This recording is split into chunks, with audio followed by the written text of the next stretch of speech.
Okay, great. All right, so our collector for this week is a name you might have come across, possibly on one of these handwritten labels, maybe a little tricky to read sometimes, not the best handwriting.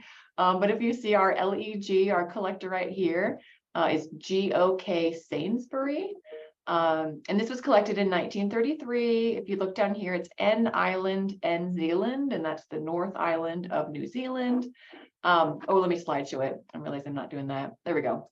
It's a little easier to see on this one. So here you can see his name is printed. So that's obviously a little easier. This is also a moss from 1933. You can see near Wairoa, Hawke's Bay, North Island, New Zealand, G.O.K. Sainsbury. So that's our collector for this week.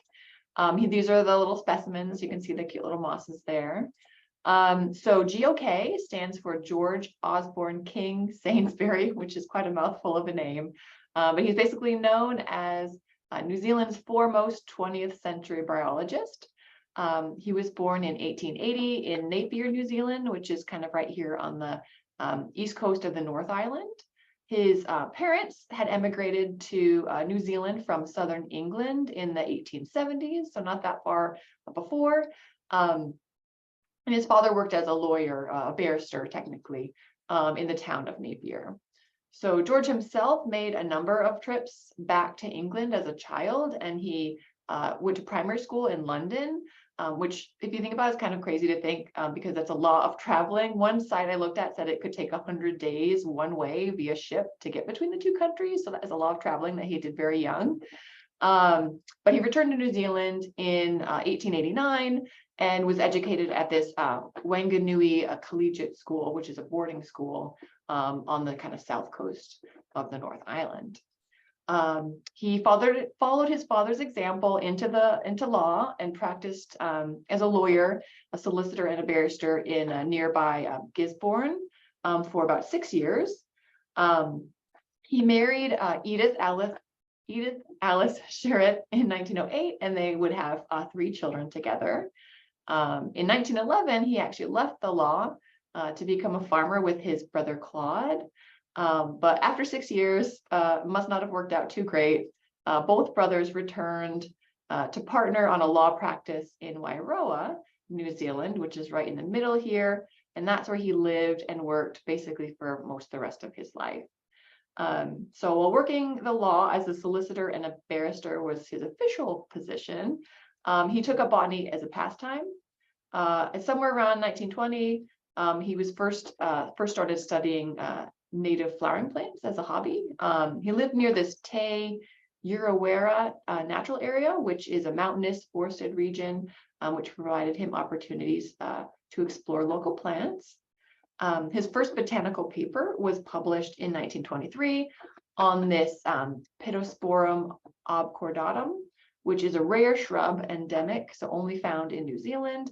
It was actually first discovered in 1840, but was not found again until a single specimen was located in 1901. And then Sainsbury discovered the actual only 3rd known specimen in 1920 in Wairoa, which is obviously where he was living. And that was hundreds of miles from the other 2. So a bit of a mystery. And it was just deemed so important that the land on which it was found was donated by the owner as a little small reserve. And Sainsbury acted as a ranger on that reserve for the next 30 years. You can see his paper here that he published on that. So fairly early on, he switched his focus from flowering plants to bryophytes, and he began studying and collecting local mosses. Many of his specimens were collected in the Wairoa area. So see that on a lot of his specimens, which is where he was living at the time. And he dove into the world of moss taxonomy. He published a large number of papers in journals like the Bryologist, and the Transactions of the Royal Society of New Zealand. He became even more active after he retired from the law, obviously in 1946, and he devoted himself to the bryology of New Zealand and later to Tasmania and Australia. It said that he was an early riser and every day was planned to a more or less fixed timetable. He was an enthusiastic climber in the mountains here on the central North Island as well as the South Island. And he would often collect mosses when he would stop for lunch when he was hiking. He collaborated closely with famous English bryologist Hugh Neville Dixon And they never met in person, so it's purely through correspondence, but together over 20 years, they published 23 new species, 2 new varieties of bryophytes, and Sainsbury himself described further 7 new species, 7 new varieties, and 18 new combinations. He also collaborated with fellow Kiwi bryologists, so E.A. Hodgson, K.W. Ellison, and W. Martin, who I'm hoping to feature in some subsequent one. I found some great information about them. They basically helped all together to compile a list of indigenous mosses of New Zealand. They published this Exocati set of New Zealand mosses in 1931, and in 1955, he published the Handbook of New Zealand Mosses, which one reviewer described as destined to become a standard work on the New Zealand moss flora, perhaps for all time. And I will say we have a copy of it in our UT library. That's where I got this picture. So it's still available, still in use. In his later years, he suffered a small stroke, but he still diligently continued to help overhaul an herbarium of Tasmanian specimens. He participated in collecting during a survey of mosses of Victoria, which is in Southeast Australia. He fielded a lot of requests from amateurs and professionals for moss identifications, and he exchanged specimens and ideas with other world moss authorities, including the American E.B. Bartram, who you might have seen. We have a lot of our specimens are ID'd by him as well. And then the last specimen he collected was actually one of the rarest mosses in New Zealand. So this Didymodon calicinus. Prior to that, only one other occurrence of the species had been collected, and he found it on a road bank just near his house, which is pretty fun to think about. He passed away after a short illness in 1957 at Hawke's Bay, New Zealand, at the age of 77. And all of his correspondence, his personal herbarium, were deposited at the Dominion Museum, which today is part of the Museum of New Zealand in Wellington. So during his life, he was a member of the Hawke's Bay Philosophical Institute, the British Bryological Society, the Wellington Botanical Society. He was elected as a fellow of the Royal Society of New Zealand and the Linnaean Society of London. In 1941, his colleague Dixon named Saintsburia Novae Zealandiae in his honor, noting that its collector has not only done much to add to our knowledge of the highly interesting moss flora of New Zealand, but has stimulated interest in its study among many new workers. And he was also honored in 2 names from his Kiwi colleagues, Amy Hodgson and Kenneth Allison, including this liverwort, Radula saintsburyana, which was collected by Sainsbury from the Ruapehu area in New Zealand. So specimen-wise, Sainsbury's private herbarium is said to number over 18,000 specimens.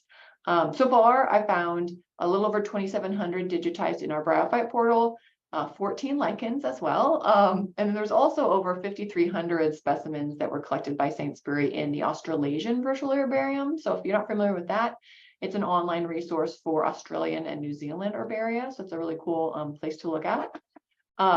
The Museum of New Zealand, which again has a lot of his records and his specimens, has some really beautiful images they've taken online of some of his collections. These are just a couple that I found.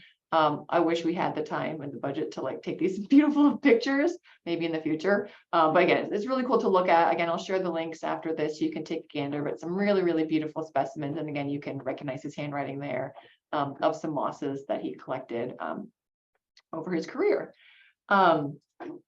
So one other neat thing too I did find in our Bryophyte specimens is you'll also find some specimens collected by a Mrs. Sainsbury or a Mrs. G.O.K. Sainsbury, which obviously we can assume is his wife Edith, who must have gone out collecting with him, which is pretty neat. So I'll end with just a couple quotes. So the first one is an excerpt from a letter he actually wrote while he was recovering from surgery on his wrist, and he was complaining that he's not able to use his microscope or his typewriter. And he says he am absolutely browned off, not being able to work on the mosses as normally.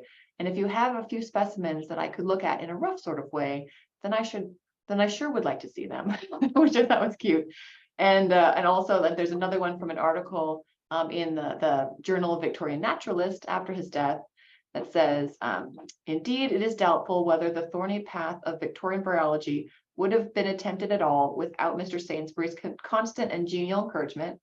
He identified sources of puzzling specimens, scores of puzzling specimens, pointed out many subtleties and pitfalls, exercising limitless patience and tact in dealing with the often fatuous inquiries of a raw beginner.